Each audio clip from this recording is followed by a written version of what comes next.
Don Joan Enric Vives, muy bienvenido a su casa, a Eméritos. Muchas gracias. Lleva poco tiempo de emérito, no sé si se nota mucho todavía, si ha cambiado la agenda, si le llaman menos, si mantiene actividad.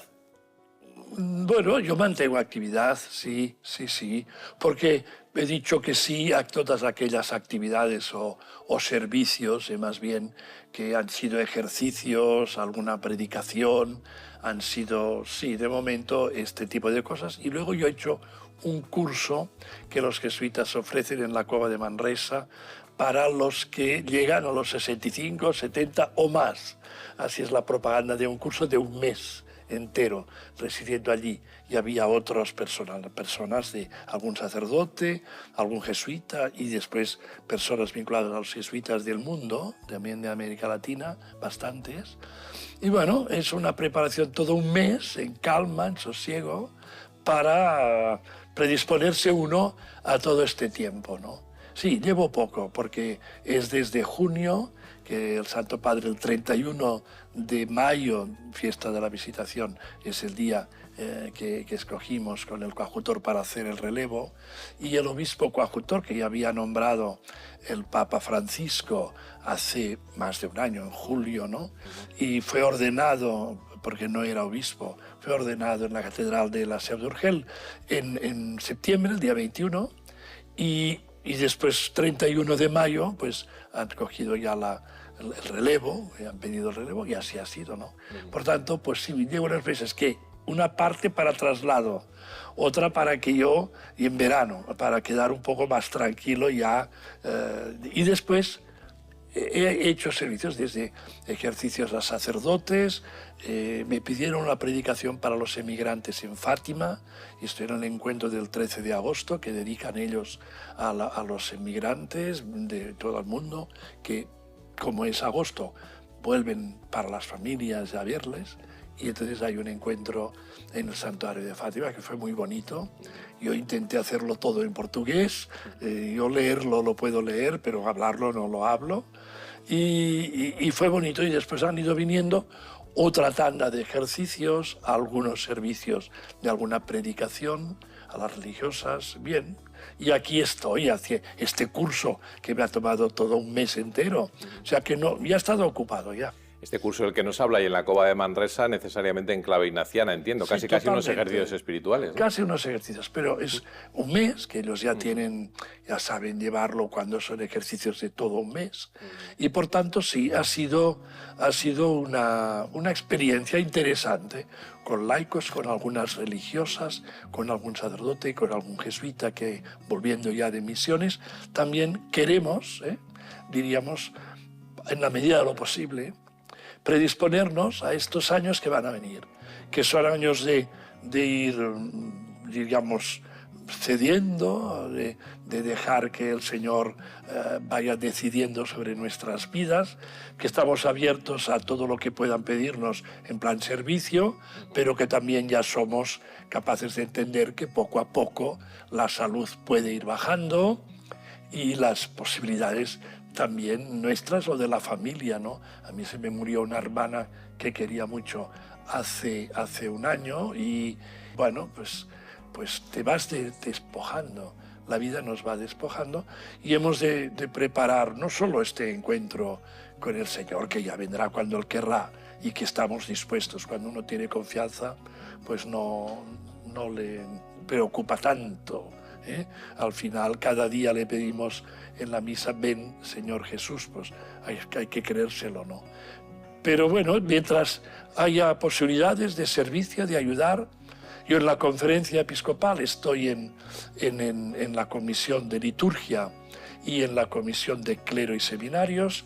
En liturgia voy colaborando en todo lo que se me pida, pero es más una comisión que juntos trabajamos, como los obispos. Y en cambio en la de clero hay muchas cosas, y a mí ya me distribuyeron el tema de acompañar el diaconado permanente de las diócesis de España, y juntamente con el presidente, Monseñor Pulido, y yo, pues llevamos, y el director del secretariado, pues vamos llevando esta tarea que yo creo que es importante y también de futuro del diaconado permanente, con sus esposas, con su realidad. Y estoy contento de estas dimensiones. Liturgia, clero, seminario han sido un poco los ojitos derechos de su vida episcopal. Dios sigue llamando hoy. No sé si seguimos escuchando igual de bien. ¿Cómo tenemos el tema de las vocaciones? Bien, yo creo que el episcopado ya hace tiempo, antes la vocación, esta dimensión, podríamos decir también esta tarea, ¿no?, de acompañar a los delegados y las delegaciones de pastoral vocacional de las diócesis de España, estaba confiada a la Comisión de Seminarios y Universidades y Pastoral Vocacional. Después también estuvo dentro de clero y seminarios y pastoral vocacional, pero en estos últimos años hemos ido haciendo un trabajo en la conferencia para que la importancia de esta cuestión bien ampliada, no solo vocación al sacerdocio, al ministerio, al diaconado permanente o a la vida consagrada monacal, sino también a la vida misionera y también a la vida matrimonial y a la vida consagrada laical. Bueno, esta mirada más amplia de lo que es la vocación, ¿no?, ¿qué quiere el Señor de mí? Esta es una pregunta que es para todo cristiano, no solo para los que quieran ser o pretendan ser sacerdotes o religiosos, ¿no? Religiosos. Pues bien, esto ahora ya tiene como una tarea propia, que la está llevando a cabo precisamente el presidente de la conferencia, Luis Argüello, y con Romero, etcétera, ¿no? Y otras comisiones, ¿no? Misiones, familia, laicado, etcétera, ¿no? Sí, las vocaciones es una tarea importantísima que no podemos dejar de pedir vocaciones, de pedir que haya respuestas a la llamada de Dios, pero al mismo tiempo también hacer una comunidad, digamos, habitable, una comunidad que cuida a todos los miembros del pueblo de Dios. ¿Cómo era don Joan Enric de niño? ¿Alegre, tranquilo, un poco trasto? ¿Qué recuerda? Yo pienso que era un niño más bien bueno. A mí en todo aquel tiempo en el colegio nos hacían unas notas de comportamiento, había un punto, ahora no lo hacen. Y a mí me ponían comportamiento bueno pero hablador. Y yo creo que me definía bastante, ¿no? He sido miope desde muy, muy pequeño. Esto ha hecho que he tenido que llevar gafas, que las familias a los miopes nos decían, cuidado con los cristales, te van a dar con el deporte. Entonces, esto te retraía un poco, la verdad. No he sido muy bueno en deportes. Natación, tenis, fronton tenis, había jugado, eso sí, de chaval. Y de fútbol era del montón, yo era de los que no jugaba de defensa porque daba patacazos, la verdad. Pero sí, bueno, y estudioso. Mi hermana era profesora de música, por tanto en casa había piano. Yo pasaba páginas y algunas piezas a 4 manos con mi hermana, que mi abuela, que nos quería mucho, quería que tocásemos para sus amigas cuando veníamos, y nosotros nos daba, bueno, y les hacíamos escalas, éramos un poco traviesos. Pero eso hizo también que con los abuelos paternos nos íbamos en verano. Mis padres tenían comercio, todos, la familia. Por tanto, estaban muy atados a sus trabajos. En aquel tiempo las vacaciones eran pocas y raras. Pero en cambio, los abuelos se llevaban a todos los primos, con una ayudante que les ayudaba y una tía soltera que teníamos mayor, pues, y esto ha hecho que hemos quedado muy unidos todos los primos y primas, ¿no? Y aún ahí somos 3 hermanos en casa, pero con los primos sí. Ha habido muy buen ambiente. Soy de un barrio donde Poblenou, en Pueblo Nuevo, en Barcelona, y en este barrio ha habido una revista parroquial, ha habido instituciones, muchas instituciones. El centro católico es muy desarrollado, aún hoy tiene mucha vida, así como hay otros centros católicos que han languidecido. Yo no, y en cambio, pues había hecho de monaguillo de pequeño, ¿no?, y de adolescente. Luego un coadjutor, un vicario de la parroquia, supo llamarme y supo confiarme cosas que le ayudase, y colaboré, hice muchas cosas. Sí, era Me gustaba bailar y en la fiesta mayor del barrio. Bueno, estas cosas. Y entré en el seminario a los 16 años, sí. Entré en el seminario que en aquel tiempo parecían como vocaciones tardías, que no eran tardías. 16 años, ya me dirás. Pero era así. Yo era ya bachiller de ciencias. Yo quería ser médico. Yo quería ser médico, o algo de las ciencias, ¿eh? Quizá hoy habría sido farmacéutico, biología, algo así. Y a mis padres les hacía mucha ilusión. Pero cuando tengo 16 años, 15, 16, cambio, un poco inesperadamente, ¿no? Yo estaba en la parroquia con grupos de jóvenes, eso sí, ¿no? Y llevábamos como campamentos con los chavales pequeños y tal. En aquel tiempo se empezaba muy pronto, ¿no? Y un día descubrí, leyendo el Evangelio, el vicario me dijo, tú léete el Evangelio cada noche un poco y a ver qué el Señor que te va pidiendo. Pero era una persona, digamos, ordenada, buena, trabajador, sí.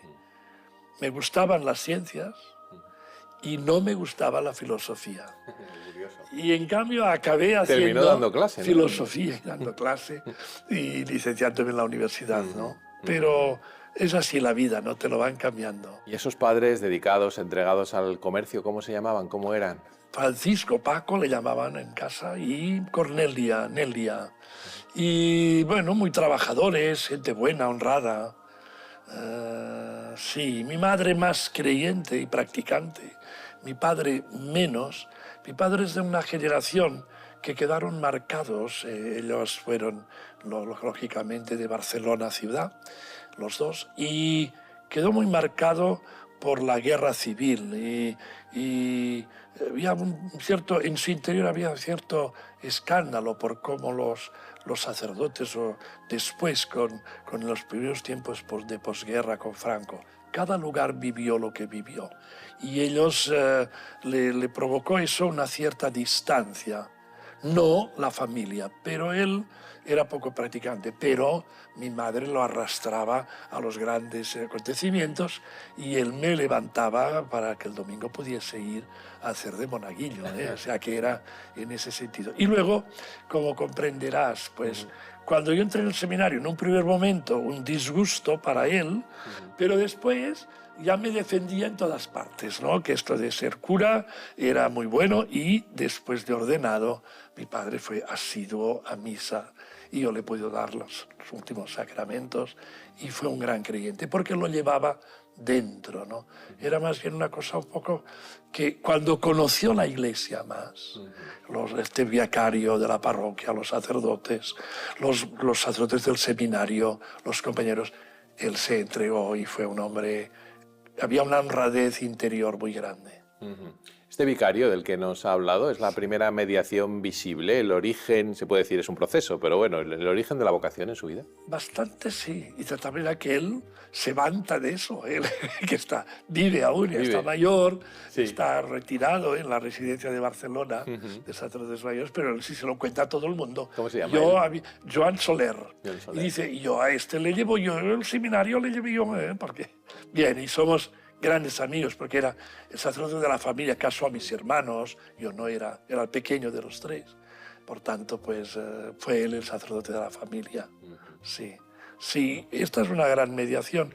Yo creo que también, pues, sí, los intereses religiosos que yo fui descubriendo, también los grupos de jóvenes de la parroquia, los grupos de jóvenes. Este vicario me hizo leer Santa Teresa del Niño Jesús y de la Santa Faz para entrar al seminario. Y yo me leí los cuadernos autobiográficos y soy un apasionado. No está mal, es una doctora de la Iglesia. Sí, es fantástica. Una vez a un seminarista, siendo yo rector del seminario, le dije que se lo leyese. Luego me dijo, total, una monja piadosa. Yo le quería dar... No la ha entendido, ¿eh? No ha entendido nada. Pero no, yo la he profundizado bastante y sí me ha ayudado mucho. Ha sido una compañera, una amiga, una referente en mi vida de fe. Teresa del Niño Jesús. Otros santos también, ¿no? Santa Teresa del Niño Jesús. ¿Qué otros libros, qué otros autores, qué otros libros, qué otros santos marcan un poco su juventud? La literatura católica francesa, Bernanos, Saint-Exupéry, Gabriel Marcel, ya poco a poco, hablando más de la adolescencia, ¿no? Cuando yo ya entro al seminario, tuvimos un buen profesor de filosofía, Andrés Rodríguez Resina, que murió relativamente joven, pero él nos marcó buenos formadores en el seminario, desde los rectores hasta los formadores, y muy buenos compañeros. Mi generación era un curso bueno, que llegamos a ordenarnos muchos, a pesar que en aquel tiempo ya había empezado una crisis bastante fuerte anteriormente y posteriormente. Pero nuestro curso es una cierta, digamos, sí, excepción, y muchos nos ordenamos y hemos perseverado, y hay muy buen ambiente de curso. Aún nos reunimos con los que lo han dejado, algunos se han casado con sus esposas, vienen de exseminaristas, bien, y nos queremos mucho entre nosotros. ¿Y ahora le da tiempo para leer? ¿Qué autores se han sumado a estos otros? Bueno, leer hay poco tiempo, ha habido poco tiempo, ¿no? Ya lo sabéis que los obispos en broma decimos que ahora podré leer, ¿no? Sí, me pidieron una cooperación y lo dije para Eclesia, donde escribí que que invitaba a leer, ¿no? Era en verano este año, y decía que yo también ahora podré leer. Hombre, yo estudié teología y la estudié con mucho interés. Y los grandes autores de referencia de la teología de estos tiempos, la Nouvelle Théologie y tantos otros autores, ¿no? Desde Rahner a von Balthasar, desde Rovira Belloso hasta Ratzinger, que yo creo que es uno de los grandes, ¿no? Me han ayudado, Newman también, son los que han marcado. También los autores protestantes que fueron traducidos y que influyeron, desde Oscar Cullmann a otros, ¿no? Y en cambio yo nunca tuve veleidades con con el socialismo o el comunismo. Yo no había, así como quizás otros de mi generación, ¿no? Pero yo no. Y después en la universidad, que lo hice después ya de sacerdote, que me envía a mí el cardenal Juvany, porque quería preparar con licenciaturas civiles para poder tener en la Facultad de Filosofía, si se creaba gente preparada, pues ya he conocido otros más, los referentes franceses. Sí, Francia y su cultura. Yo soy de los que estudié inicialmente en la escuela de idioma extranjero francés. Y esto a mí me marcó, y yo creo que sé bastante el francés. Y después ya estudié inglés, tuve interés en hacer inglés también, ¿no? Y ya por intuición, pues el italiano y el portugués también, sobre todo el italiano, que creen que yo he estudiado en Roma, pero yo no estudié en Roma. Yo estudié todo en la misma Barcelona, y tanto la teología como la filosofía. Después he hecho algunas estancias en Londres y alguna cosa más. Pero sí, bueno, esta es un poco mi historia, sí. Me tocó ser profesor del seminario, de la facultad, tanto de filosofía como de teología, también en los cursos nocturnos. Más bien por recomendación del profesor Díaz Altabull, donde pues expliqué la historia de la filosofía, porque esto es muy importante. Y con todo eso me influyeron Eusebio Colomer, por ejemplo, y José María Coll, profesores más nuestros, Pellegrí, Joan Pellegrí, personas que me hicieron conocer nuevos autores, ¿no? He podido dedicarme relativamente poco, pero me siento à l'aise, dirían los franceses, ¿no? Tranquilo y bien, con la escuela existencialista francesa, especialmente los creyentes, ¿no? Desde Paul Ricoeur hasta Gabriel Marcel, Jean-Luc Marion, muchos otros, ¿no? No es francés, pero lo ha mencionado y lo tenemos como nuevo doctor de la Iglesia. Newman, más usted que ha sido profesor, que conoce bien el ámbito de la Universidad Católica, ¿qué nos dice hoy? ¿Qué palabra tiene hoy Newman en el ámbito de la educación católica? Que además va a ser es copatrono de la propia educación católica. Sí, hombre, Newman es un gigante. Sobre todo también porque en su biografía, de alguna manera, hace auténtica y verdadera su filosofía y su teología, su aproximación a Dios y al misterio, el amor a la Iglesia, ¿no? Yo creo que tiene mucho que decirnos en todo el tema de la conciencia. Ya sé que todo el mundo lo decimos, pero es que él fue un adalid en eso, ¿no? Fue muy importante y en Inglaterra tuvo una influencia enorme y en nosotros también, ¿no? Y en el Vaticano II. Creo que es el autor no eclesiástico, sí lo era, pero no de los padres, digamos, más citado en el Vaticano II, ¿no? Por lo tanto, sí, la conciencia y luego todos estos temas de la patrística, el amor a los padres, la historia de la teología, que bien explicada nos lleva al misterio, porque es el misterio de la Iglesia que, como el misterio de la luna, ella resplandece porque no tiene luz propia. Como decía Juan Pablo II en Nuevo Milenio, ella refleja la luz de Cristo. Y este amor apasionado por la Iglesia, este sentido también ecuménico de proponer la verdad, no imponerla. En la escuela hemos de ser grandes promotores de la proposición de la verdad, precisamente, ¿no? El amor a la verdad, ¿no? Y que el corazón habla al corazón, que en el fondo que eso lo hizo, era su lema episcopal, ¿eh? Pues yo creo que sí que es una persona que intenta que la sensibilidad, también todo lo que es, también la experiencia de la persona, esto entre en la reflexión, no sea como dos mundos apartes, lo racional y lo sensorial, lo emotivo, no, que sean alas que juntas nos acompañan. Lo ha dejado caer, lo ha mencionado, un poquito de lectura, música, deporte, fútbol. ¿Siguen siendo esos sus hobbies o no mucho? Menos. Mi padre era capaz de ver el partido entre Mongolia contra Libia. Era muy futbolero. Futbolero. Venías a casa y él estaba viendo. Yo le decía, pero ¿cómo miras estos partidos? Hombre, mira, son futbolistas, él le gusta. Y él había jugado, hoy diríamos profesionalmente, con el Europa. Pero sus hijos, ni mi hermano ni yo, los dos varones, no les seguimos en eso. Yo creo, sinceramente, que a mí me lo estropearon los miedos de mi madre y de mi abuela, que te van a dar un pelotazo, se te van a clavar los cristales. Una cosa que te daba un miedo de niño, ¿no? Hoy, cuando yo veo a los niños que tienen estas gafas de plástico, pienso, qué suerte que tenéis, ¿no? Bueno, pero en cambio hice otros deportes. Por ejemplo, me gusta mucho la natación. Y miro de seguir, para no meter la pata, ¿no? Yo soy del Barça, porque toca, ¿no? Pero no puedo ir a dormir. No le arruina la semana. No me arruina la semana. En cambio, la música es mi pasión, sí.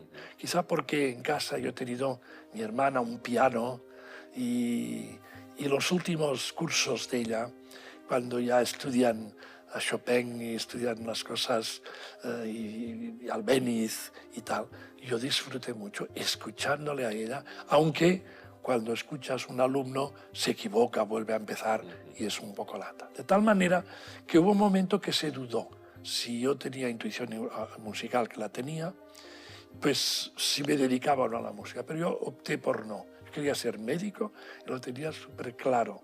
Y eso hizo que no me dedicase a la música. Pero me gusta mucho, yo creo que el gran invento actual de Spotify o sobre todo YouTube, que te permite comparar enseguida grabaciones de las grandes. Me gusta la ópera, porque tuve una amiga que me daba entradas al liceo, al quinto piso, pero Bueno, pues sí, podía ir a algunas, cuatro representaciones al año, una cosa así. Pero eso, luego con grabaciones, pues he podido mantenerlo, porque en la Seu d'Urgell, pues la ópera o te resignas o no. Algún momento ahora, precisamente ahora que estoy jubilado, pues yo pienso que sí, que bajaré un poco más al teatro, a Barcelona. Todo lo es. Mi hermano es pintor y decorador. Trabajó en el Corte Inglés y trabajó de gran decorador de los aparadores, de los escaparates, ¿no? Y bueno, yo creo que son pasiones que las hemos heredado un poco. Y eso que nuestros padres no lo tuvieron. Esto ha ido viniendo un poco así, ¿no? Sin proponérnoslo, ¿no? Usted es sonriente. ¿Qué le hace sonreír? ¿Qué le hace reír? La vida es bella. Yo soy un convencido. Estamos bien hechos. Sí, y es mucho más lo positivo que lo negativo. Y eso que a mí me han tocado experiencias, ya sabéis, que a mí la conferencia me ha enviado muchos y muchos años a Tierra Santa con los cristianos que allí viven, la minoría, y he tenido que estar en Gaza. Ahora Gaza debe ser, bueno, un inmenso desastre, todo lo humanitario, lo que allí ha pasado, y sea genocidio o no genocidio, no importa eso, pero allí ha habido una tragedia humana que nos ha hecho daño, al menos a personas sensibles como yo mismo. Pero quizás todo eso me ha llevado a otros compromisos, ¿no? También a otros compromisos. Tú me preguntabas, es que ahora me he ido a Tierra Santa y lo emotivo me ha podido, ¿no? La vida y que le hace sonreír especialmente, sí. Yo decía eso porque no es que no haya tocado dramas o el sufrimiento, ¿no? Incluso soy muy sensible a los enfermos mentales. Cuando fui auxiliar en Barcelona, en mi zona estaban los grandes hospitales psiquiátricos, y yo mismo he querido que un ala del seminario de la Seu d'Urgell será un centro de salud mental, y eso lo llevo dentro. Hemos buscado la manera a través de una fundación que todo esto pueda ser abierto, porque en el Pirineo el mundo de la salud mental es muy necesario que se actúe en todas partes, ¿no? Pero este drama del suicidio de adolescentes, de juventud, esto tenemos como sociedad que hacer unas reacciones. Y eso es así. Pero a pesar de que yo he tocado muchos problemas, incluso dentro de mi propia familia, graves, difíciles, pues no he perdido la esperanza. Quizás algo que no he revelado muchas veces, y ahora lo digo ahora, cuando a mí me nombran obispo, Juan Pablo II, yo era muy joven, fui el obispo más joven entonces, con 43 años, pues yo me propuse ser alguien que sonriese, que diese esperanza. No entiendo un apóstol que no tenga esperanza. Comprendo el sufrimiento, el dolor, y hay días que esto cuesta, pero que al final del día, ¿no? San Alberto Hurtado, en Chile, él cuando se iba a dormir rezaba y decía: choreado, Señor, choreado, pero contento, Señor, contento, ¿no? Bueno, sí, intentar que venza más lo positivo que lo negativo, la alegría del Evangelio, que no es insensibilidad ante los problemas, al contrario, pero no dejarse arrebatar esta positividad. Y también para amar a la Iglesia, para amar a los hermanos. A veces vemos escándalos. Yo he sufrido mucho, estaba en clero, yo no, responsable de seminarios y del clero. Todo el tema de los abusos a los menores, eso es un gran escándalo. Yo creo que eso ha sido y es un drama para nuestra Iglesia, pero hemos de hacer limpieza, y yo creo que lo estamos haciendo. No acepto que se nos diga que la Iglesia en España no lo está haciendo.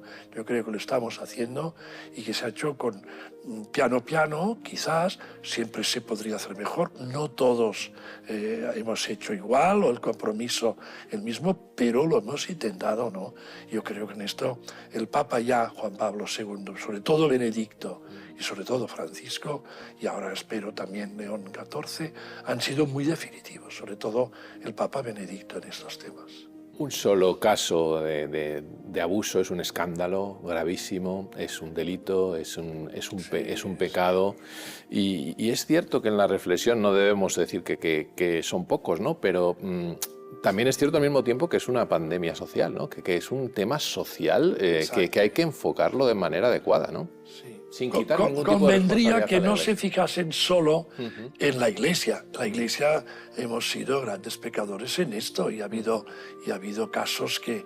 Pero a mí me gustaría que la sociedad, los periódicos, el mundo de los mass media, pues nos dijesen también y pusiesen el foco también en otros colectivos, ¿no? Y no porque mal de muchos, no, sino para poderlo erradicar, para que haya una reacción que yo creo, humildemente, al menos yo en mi diócesis así lo hemos hecho, una oficina, unas personas válidas, recomendar que los sacerdotes tengan una formación permanente, los profes igual, los que son laicos comprometidos con niños o jóvenes igual, las familias, los centros, las clases de catequesis, los lugares donde se imparte, que todo eso haya una reacción, ¿no? Creo que eso nos han ayudado también los que nos han sido críticos, por más que cuando te critican, pues te duele, ¿no?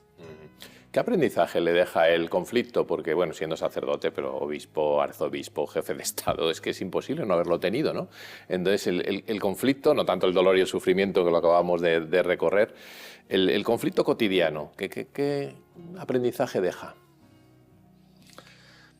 Bueno, pues que hay un pecado original, nosotros así lo explicamos para ir rápidos, ¿no? Y que queda una concupiscencia en el corazón humano, que no podemos pensar que no hay que luchar para la conversión, que el mensaje de Cristo es claro, aquellos 4 puntos del Evangelio de Marcos, ¿no? El tiempo se ha cumplido, el reino está cerca, convertíos y creed en la buena nueva. Bueno, aquí hay un convertíos, que no podemos decir, no, bueno, pues no, ya está, y no hace falta, todo el mundo es bueno, Dios lo perdonará todo. Bueno, sí, claro, pero eso creemos y en esto confiamos, ¿no? Y hemos de mirar, de profundizar en este rostro misericordioso de la Iglesia. Pero está el conflicto. A mí me hizo mucho bien, lo he dicho muchas veces, un libro sobre el fracaso que yo leí, de Jean Lacroix, uno de estos existencialistas franceses, que tiene un libro muy bueno sobre el fracaso. Cómo tenemos que, digamos, acoger el fracaso en la vida, que no todo saldrá bien, que hemos de saber, digamos, con la resiliencia, o digamos la palabra que queramos, podernos volver a empezar. Y también ser generosos con las personas que han caído. Por eso yo también creo que, volviendo en parte a los abusos, tenemos que dar confianza a nuestros sacerdotes, a nuestras comunidades. Yo creo que en la Iglesia es mucho más el ejército enorme de árboles, el bosque que crece, que no nos percibimos que está creciendo, que no algunos árboles que caen y que hacen mucho ruido. O sea que hemos de tener esta mirada positiva, pero sabiendo que el conflicto estará, que el dolor estará, que la muerte vendrá, e incluso que el mal está aquí y la guerra no la vamos a acabar. Mi generación fue tremendamente haz el amor y no la guerra, de los años 60, que a mí me pilló poco, pero era lo que estaba en el ambiente, ¿no? Bueno, no, hay que prever también, ¿no? Sí, esto es. Y como jefe de Estado, también preocuparte por una sociedad que tiene que poner los medios para que haya la educación en valores, que hoy está más de moda hablar así. De virtudes podemos hablar también, o la visión más de honda de Max Scheler, ¿no? Pues que tenemos que cuidar todo eso, pero desde la convicción que solo desde el Señor nos vendrá la salvación, No hay mesías ni salvadores, ¿no? Y en ese sentido yo creo que la actitud de Juan Pablo II, que es el Papa que a mí me nombró obispo, ¿no? Lo hizo muy bien. Hacíamos broma con Monseñor Carrera también. Lo ha hecho el Papa muy bien, nombrándonos obispos. Hacemos broma. Pero sí que él era una gran persona. Y su ejemplo, cuando cae el comunismo, él hace un texto, Centésimos Annus, donde nos recuerda así, pero el capitalismo va a traer también sus consecuencias de consumismo, como hemos visto, de relativismo, como hemos visto, ¿no? Yo creo que es profético, Centésimos Annus, y nos ayudaba. Y luego el gran texto suyo, ¿no? Novo Milenio in Leunte, a mí yo creo que... Y tantas cosas de Juan Pablo II que amamos, desde el catecismo al mismo derecho y también todo su espíritu ecuménico y el espíritu de Asís también, ¿no? Que fue valiente y profético en muchos campos. Y el tema de la vida, el Evangelium Vitae, yo creo que todo eso está aquí, ¿no? Y está aquí. Por más que un papa que a mí me ha influido mucho es San Pablo VI, Juan XXIII y Pablo VI. Y siempre que voy a Roma yo voy a visitar sus sepulcros porque les quiero mucho. El tema de la vida en San Juan Pablo II, hablando de mal y de conflicto político, ¿qué sucedió con la famosa despenalización del aborto? ¿Qué sucede? Bueno, yo creo que el Papa Francisco no pudo ser más claro, y más, bueno, todos los papas, pero más duro hablando de sicarios. Yo le he oído a usted muchísimas declaraciones. Y de genocidio también, sí. Muchísimas declaraciones, ahora que hablamos tanto de genocidio. ¿Cómo se lo podemos contar a los espectadores de 13 en poco tiempo? Bien, diciéndoles que en Andorra oficialmente pues no hay prostitución, ni se permite la pornografía y no hay despenalización del aborto. Pero hay grupos que en la sociedad se mueven para que el aborto sea despenalizado.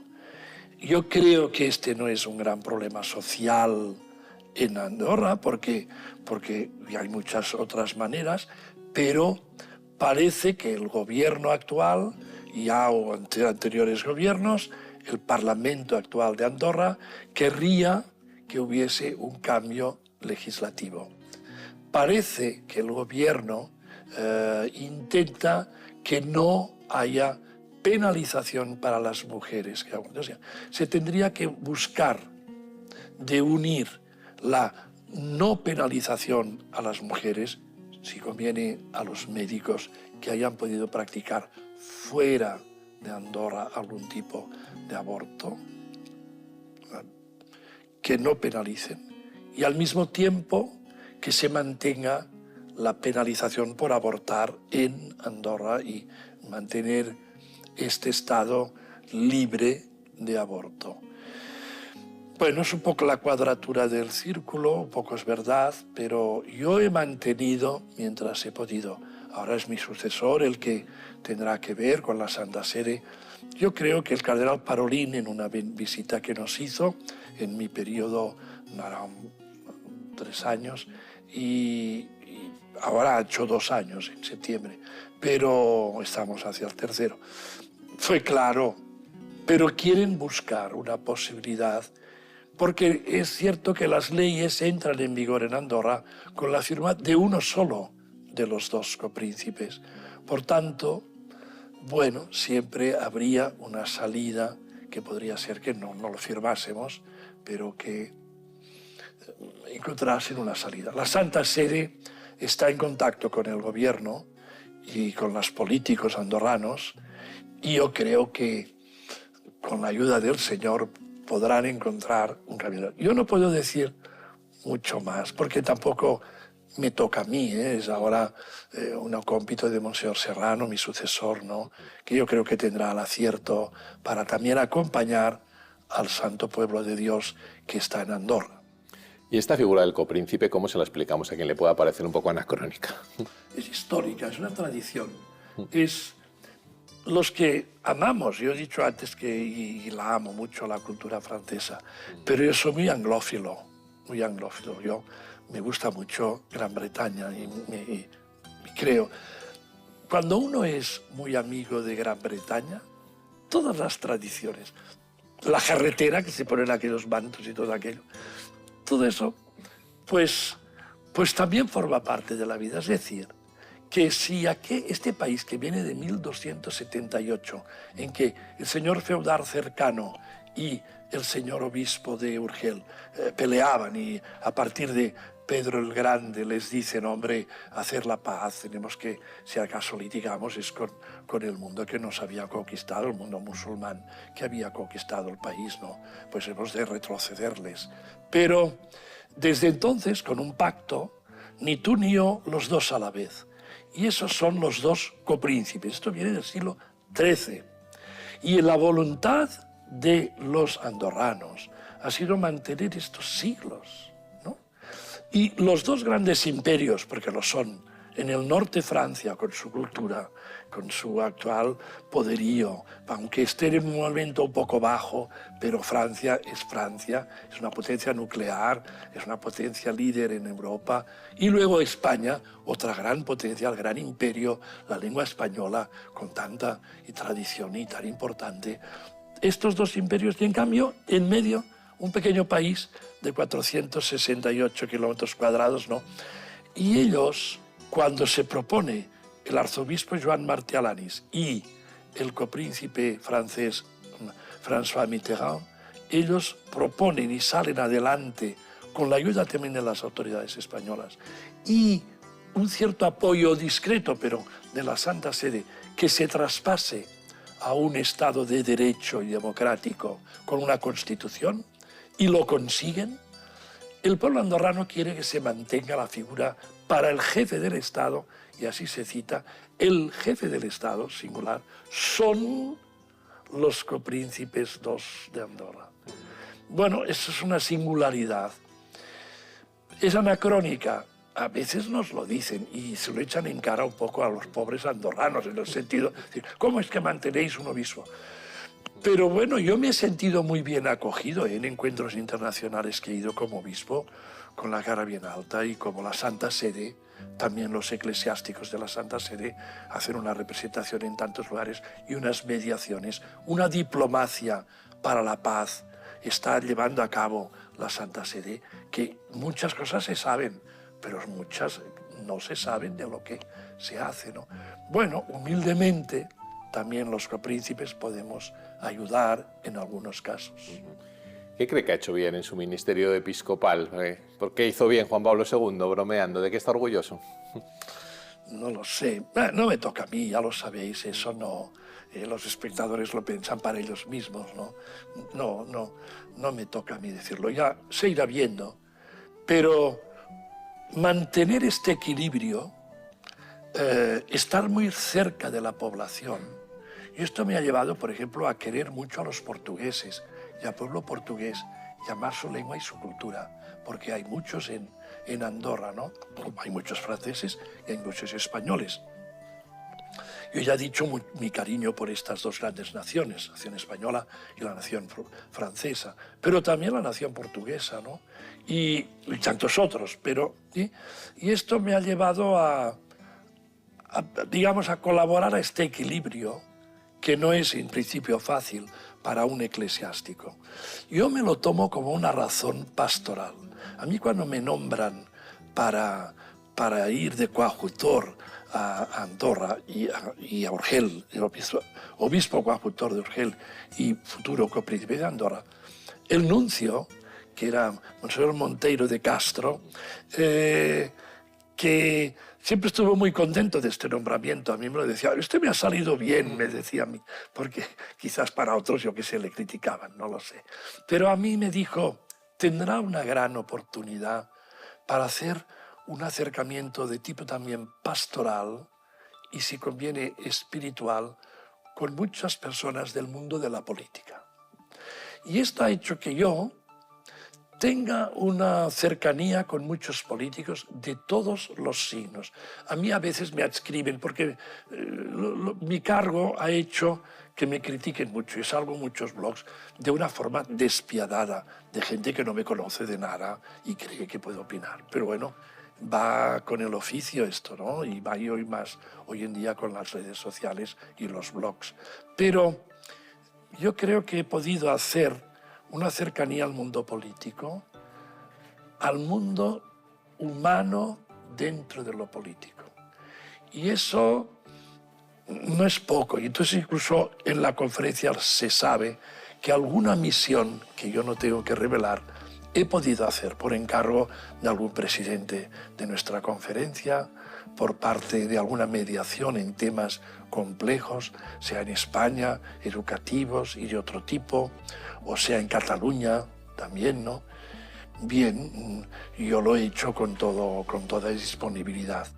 Hemos continuado la aplicación del Vaticano II, que ya había empezado, que es la gran honra de mi predecesor, pero yo he mirado de continuar en el surco que mi predecesor, Joan Martelanis, un gran eclesiástico y un gran político también, lo había marcado. He atendido mucho a los colectivos pobres. Yo he hablado de los emigrantes, yo he hablado también, mi abuelo era de Murcia, yo siempre digo que los híbridos salimos bien, catalanes y murciano y de Castellón mi abuela.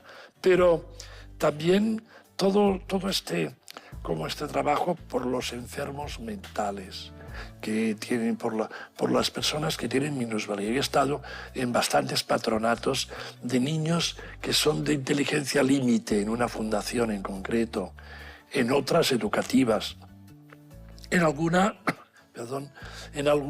de ancianos, ¿no?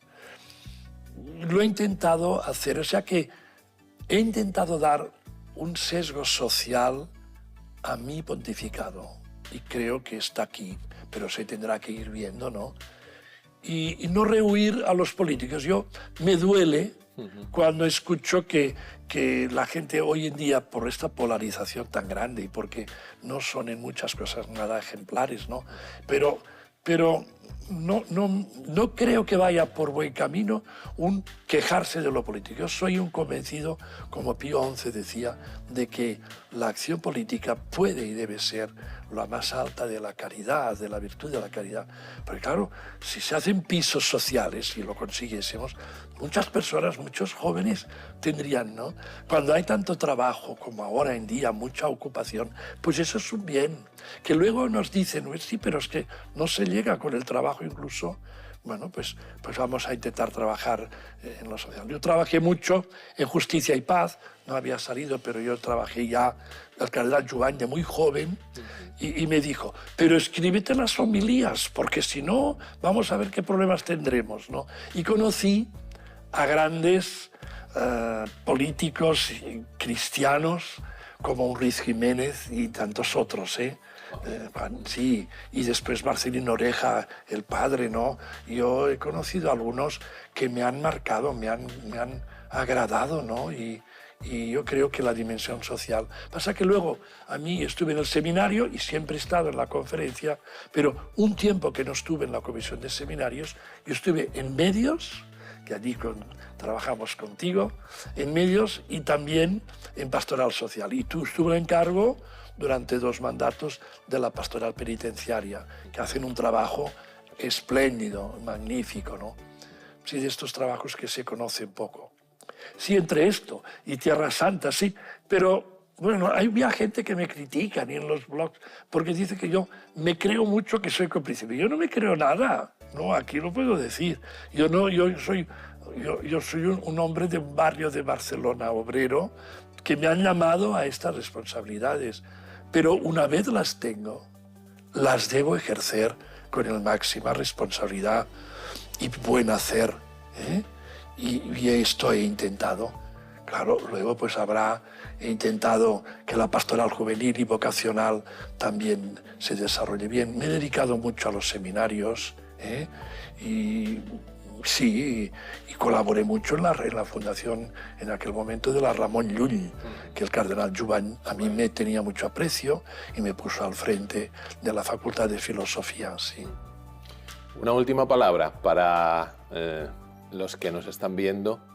A lo mejor mucha gente enferma, mucha gente viendo la tele, Mucha gente quizás pobre de sentido, la que el dolor se convierte en sufrimiento porque no le acaba de encontrar sentido, no acaba de abrazar del todo la cruz. Una palabra de esperanza, de esa que ha ido un poco troquelando toda la entrevista para ellos, para los que nos están viendo. Pues sí que nuestra vida está siempre en manos de Dios y no el que canta mucho o el que parece más alegre. Que mi vida sacerdotal me ha hecho descubrir que a veces detrás de ciertas fachadas muy honorables o muy aparentemente felices, pues hay sufrimientos y hay también.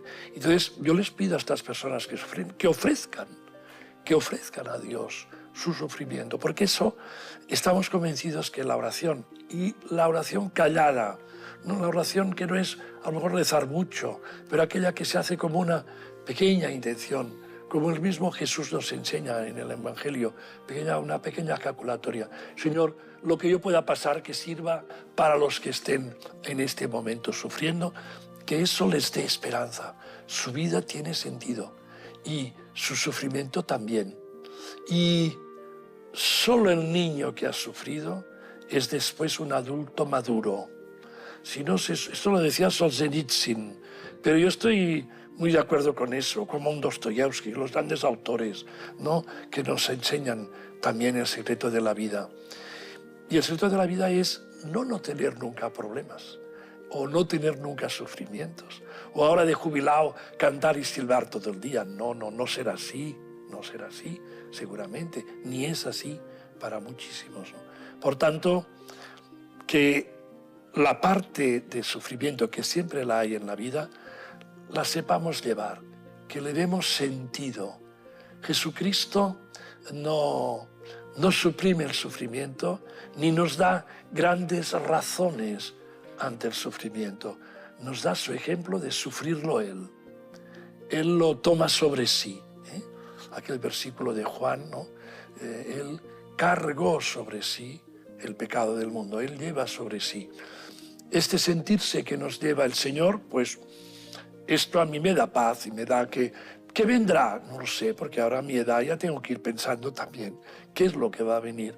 Pero me he estado preparando y creo que estoy bastante preparado, aunque no se está nunca del todo preparado, para poder asumir esta parte de debilidad que hay en mi vida. Yo tengo muchas debilidades también, pero yo creo que las he sabido ir llevando con la gracia de Dios que me ha sostenido. Al final sí que un obispo que es emérito, a quien canta es a la gracia de Dios, que es el que lo ha hecho todo posible.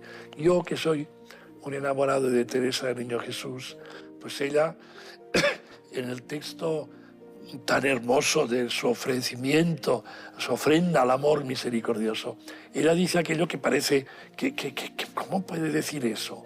Pues lo dice. Yo quiero llegar con las manos vacías ante el Señor, porque lo que nosotros hacemos y lo que parece que son méritos, todo eso, dice ella, no vale nada. Lo que vale es la gracia de Dios. En otro momento dice, yo quiero llegar con las manos vacías para que tú, Señor, me las llenes. Bueno, no está mal, ¿no? Ahora que a mí también me han condecorado de cosas y eso, lo he vivido con mucha paz y con mucho desprendimiento. Yo lo que quiero es que el Señor me diga, venga, pasa, calla, no hagamos mucho balance porque saldrás perdiendo. Pues por muchos y buenos años en el Señor, muchas gracias por haberse dejado retratar en Eméritos. No, hemos hecho lo que hemos podido. Muchas gracias a ti y enhorabuena 13 por estos programas que nos dais, que yo creo que sí, que las entrevistas en profundidad son las que merecen ser vistas.